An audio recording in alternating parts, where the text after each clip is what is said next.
What's poppin' T Squad? It's your girl Keisha, and I'm here with tonight's All Tea, All Shade Love and Hip Hop Season 4 finale. So let's just get right into my review. We started with the episode with Moniece and Nikki going to see Tierra Marie in rehab. Tierra looks great. We are back seeing the Tierra Marie that we know and love. She's lost weight. Her skin looks clear. She looks focused. She doesn't look so congested and clogged up. She just looks really good. Really good to see her back to herself. They're talking, and Tierra goes on to say that she doesn't really know who she's going to deal with once she leaves rehab, because she still feels some type of way about how the girls went about this whole thing with her going to rehab.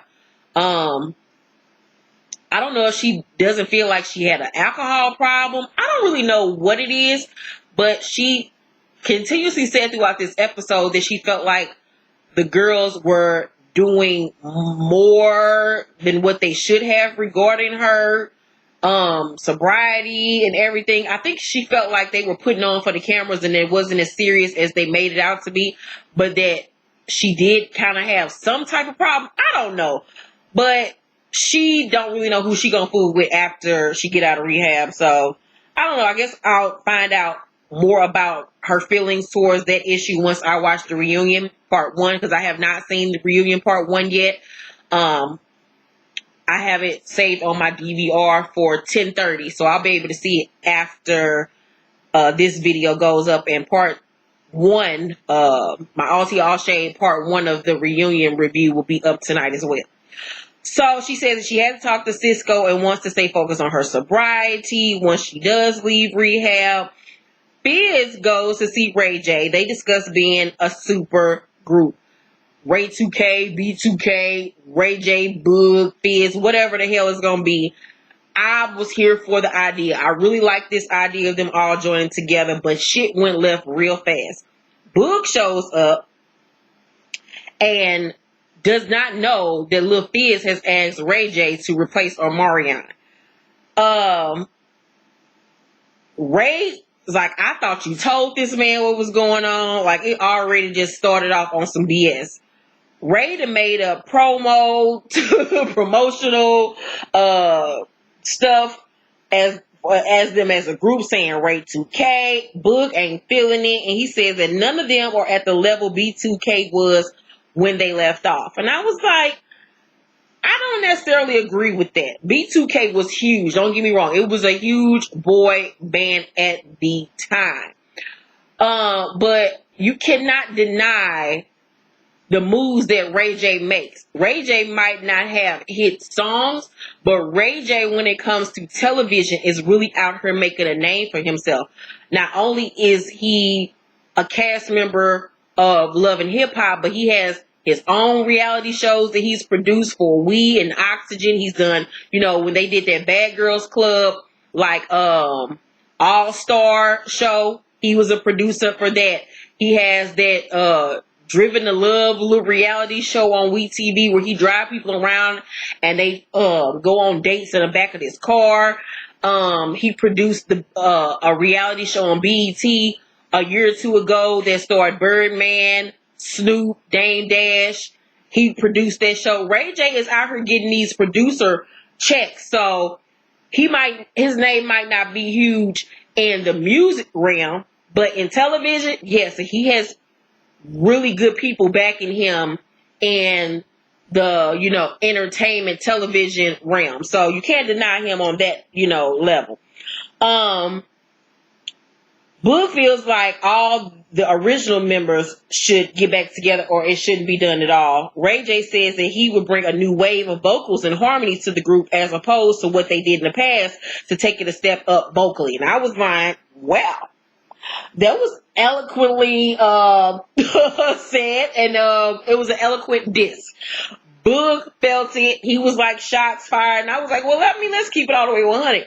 None of you other niggas ever sang lead as far as I remember. I mean, B2K wasn't really in my age realm. I was a little bit older, so it wasn't really nothing I was feeling. But Omarion was the one that always sung lead, and I remember Fizz would rap here and there. So I mean, Ray J grew up in a musical family, singing in the choir. His father, vocal coach. So I don't know. Ray and Boog immediately start arguing, and Boog tells Ray to come say it in his face. Basically, he like, I'm tired of you taking shots at me, motherfucker. Ray said, we can take a fade right now. The producers immediately jump in like, we not doing this today.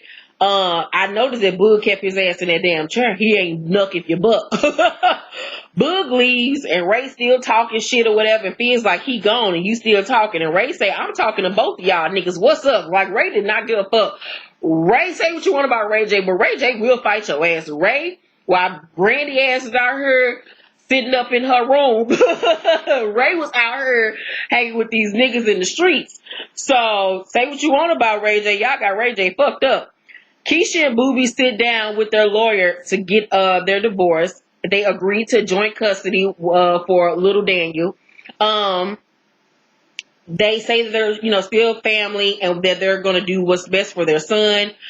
Boobie tells her he still loves her, but on a friendship type thing. And he tried to make her give him a hug, but she won't do it. I was like, Keisha, you ain't want to give him no hug because you ain't want that dick pressed up against your stomach. Because she would have felt that goddamn python in between his legs. She would have been like, excuse me, Garcon, let me take my name off of you goddamn papers. I might want to give this dick another try. Child, say what you want about Boobie ass, but Boobie sex than a motherfucker. He just got that natural sex appeal to make you want to take your drawers off and fling them across the room, goddamn it. So, Ray meets with Safari at the skating rink and he tells him what happened with Boog.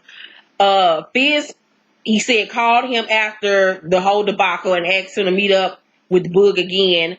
Ray swears that if he disrespects him again, he's turning up the place. He ain't got time for that bullshit.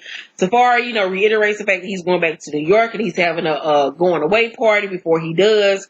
So it's the night of the showcase and Mystique is there looking like an extra from Battlestar Galactica. I did not like her hair, that blue lipstick, that cat suit. It wasn't nothing right. It wasn't right, Jesus.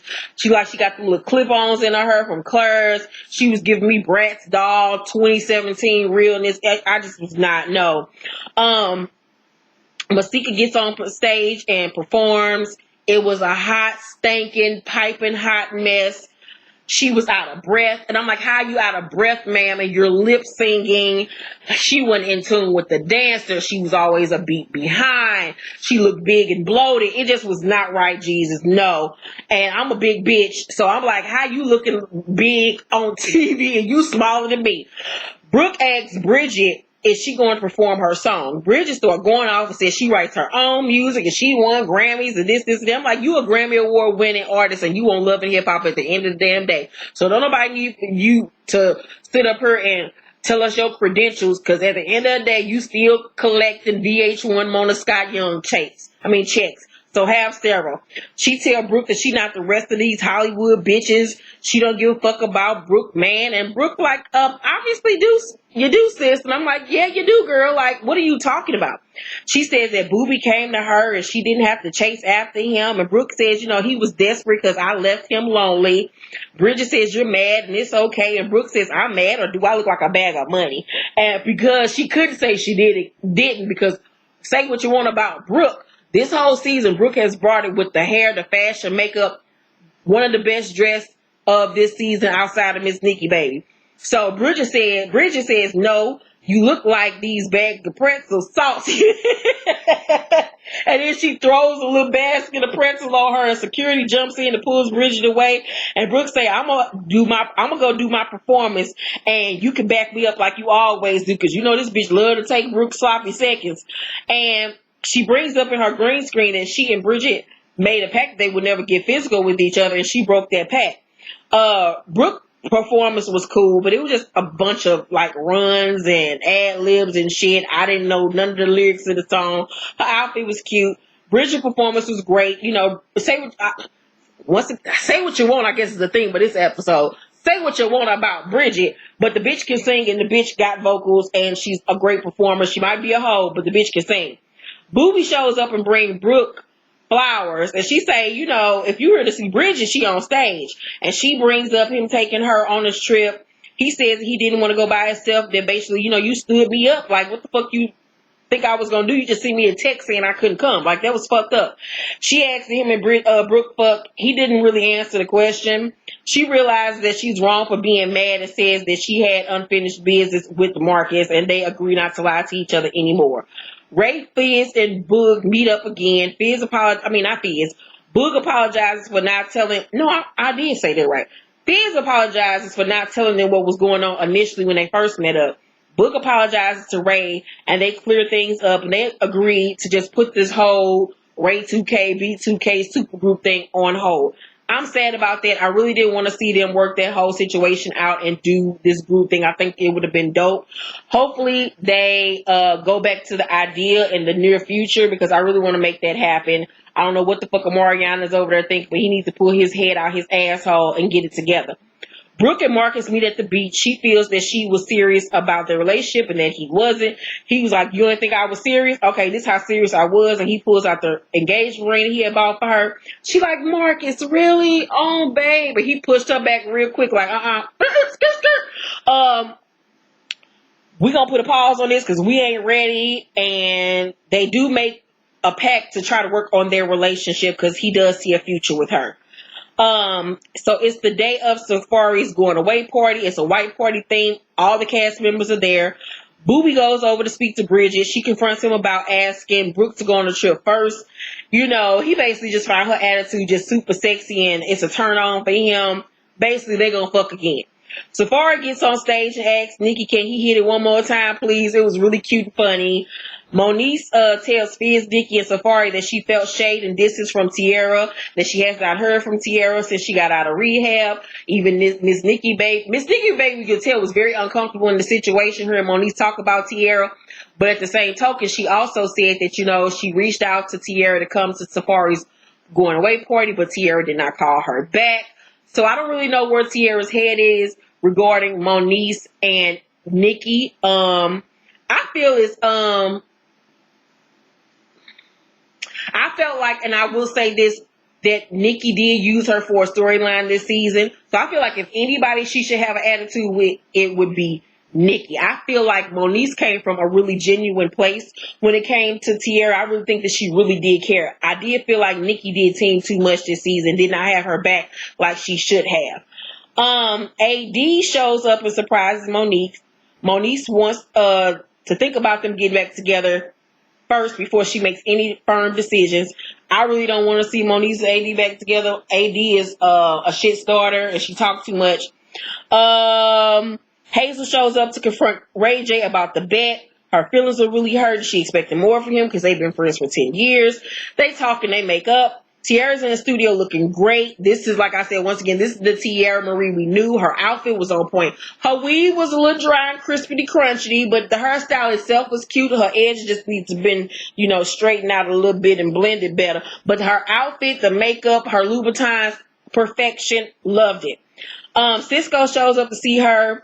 He looking at her like she a bag of Skittles and shit. He says that he didn't believe that she needed rehab. And I was like, nigga, obviously she did. They argue and she says that, they don't mess with each other no more, so don't worry about her. And he says she acted funny when he got to LA. She confronts him about messing with her and the Amber girl at the same time. He denies it at first, but then admits that he fucked up. He tries to get back with her and she like, no, nigga, I'm good. And I was like, good girl, don't fall for the okie doke. At the end of the episode, and to close out this season, Keisha is in the studio working on her new album and is still waiting on love. She actually just dropped a song last week called Vault, V-A-U-L-T, Vault.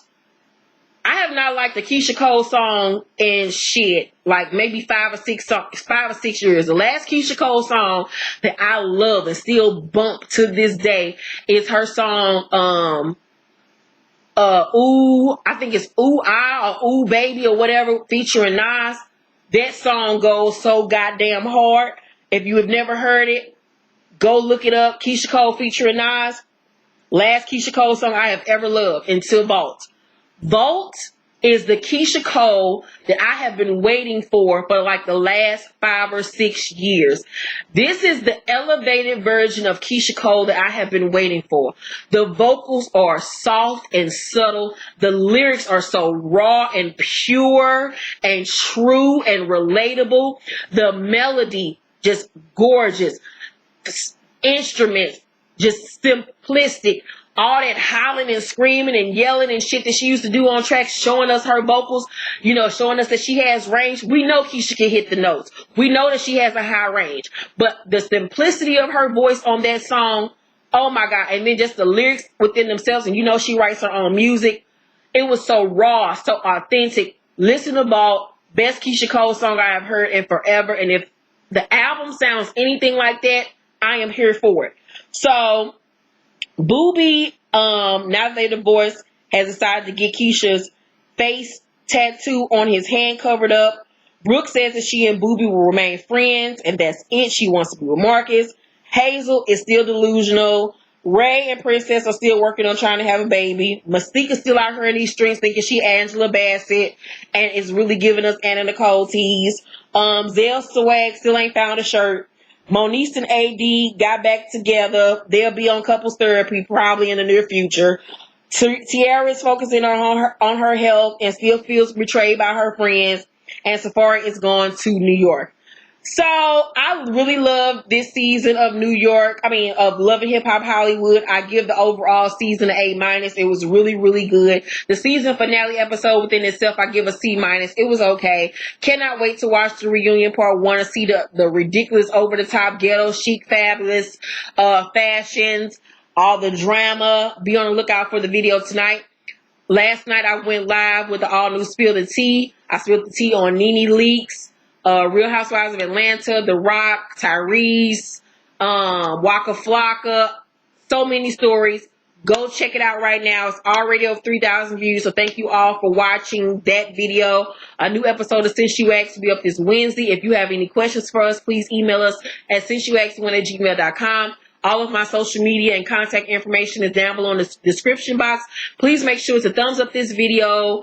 Subscribe to my channel if you have not, and please hit that notification bell button so you know when all of my videos drop and when I go live. Make sure to share this with your family and friends. I love you guys. Have a safe and blessed week, and I will see you in a minute for the Love and Hip Hop Hollywood Reunion Part 1 review.